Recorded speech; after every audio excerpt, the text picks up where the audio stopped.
أحمد الله الذي جعل الاستقامة من أهم الأمور، والصلاة والسلام على الرسول الذي أمر بالاستقامة والصبر، وعلى آله وأصحابه الذين عملوا بالاستقامة. أما بعد، فأعوذ بالله من الشيطان الرجيم. بسم الله الرحمن الرحيم. إن الذين قالوا ربنا الله ثم استقاموا تتنزل عليهم الملائكة ألا تخافوا ولا تحزنوا وأبشروا بالجنة التي كنتم توعدون. إخواني الكرام وزملائي في الدروس، إني أشتاق إلى إلقاء خطبة يسيرة سهلة حول موضوع الاستقامة، فألتمس منكم جميعا أن توجهوا إليه. إخوتي في الله، الاستقامة أمر من الأمور التي ذكرت في القرآن الكريم مرة بعد أخرى، وأمر المسلمون الذين تقبلوا دعوة سيد المرسلين بالاستقامة كرارا ومرارا. وقد ورد في القرآن العزيز المنقذ من الضلال البعيد إن الله جل ذكره يقول في الجزء 24 من كتابه المحكم: إن الذين قالوا ربنا الله ثم استقاموا تتنزل عليهم الملائكة ألا تخافوا ولا تحزنوا وأبشروا بالجنة التي كنتم توعدون. نحن أولياؤكم في الحياة الدنيا وفي الآخرة، ولكم فيها ما تشتهي أنفسكم ولكم فيها ما تدعون، نزلا من غفور رحيم.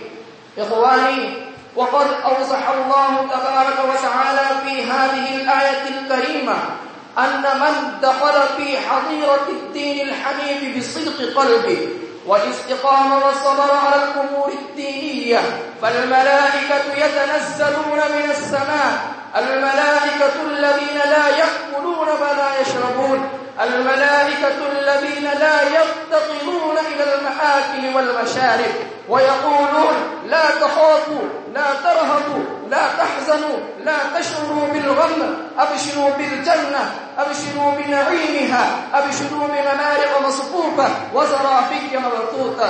ويقولون: نحن أولياؤكم في الحياة الدنيا وفي الآخرة. ويقولون: نحن نتعاون على الحسنات والبر والتقوى والعمل الصالح في العاجل والآجل. نحن نرافقكم في فعالكم، نحن نواسيكم في رزاياكم. فيا أيها العباد، هذه من بركات الاستقامة والصبر على الدين الحنيف الذي أمر به في القرآن الكريم مخلصين له الدين حنفاء. هذه من نتائج الإيمان بالرحمن والاستقامة بأموره وأحكامه. ألا ينبغي للعباد أن يلتفتوا إلى الرحمن ويستقيموا بالإيمان ويشغلوا بالجهد الدؤوب للحصول على الاستقامة المنشودة. ألا تعلمون القصة التي تضمنتها كتب الأحاديث الشريفة التي تصل بنا من التوتر الذهني إلى الراحة الذهنية، من العدول عن الاستقامة إلى القيام بالاستقامة والصبر؟ ها هو ذا جاء رجل إلى خدمة النبي المختار سيد الأبرار وقال: أنا في حاجة إلى الود والرحمة، أنا في افتقار إلى الحب والألفة. فقال النبي المكرم صلى الله عليه وسلم: ماذا تريد أيها الرجل السائل؟ فأجاب: أريد أن أعمل بشيء في الإسلام لا أحتاج بعد ذلك إلى أي شيء في العالم. فقال الرسول الكريم: قل آمنت بالله ثم استقم. هذا قول النبي الأفضل. أمر النبي بالاستقامة بالإيمان والصبر على الإسلام بصيغة الأمر المطلق، ورجال العلم يقولون إنما الأمر المطلق يدل على وجوب الأمر، فهذه الصيغة تدل على وجوب الاستقامة. فيا أيها الإخوان، لماذا لا نتفكر في هذه الأشياء؟ لماذا ننصرف عن وجوب الاستقامة؟ لماذا لا نميل الطرف إلى القيام بالاستقامة؟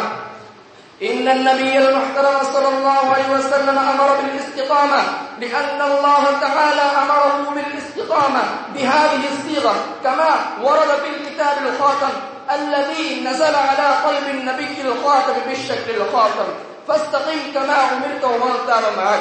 جاء النبي صلى الله عليه وسلم في هذا العالم لهداية الناس إلى الجنة والسعادة القصوى وإخراجهم من النار التي تطلع على الأفئدة وعذابها الدائم الواسع الخالد.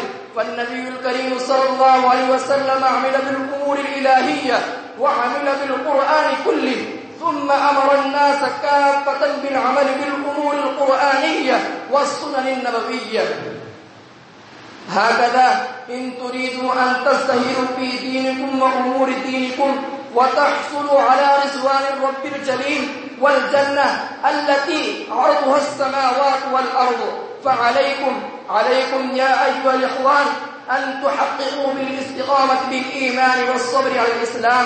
هذا هو طريق النجاح والنجاة في الدنيا والآخرة. أيها الناس، قوموا بالاستقامة تفلحوا. وبذا أختتم كلامي وآخر دعوانا الحمد لله رب العالمين.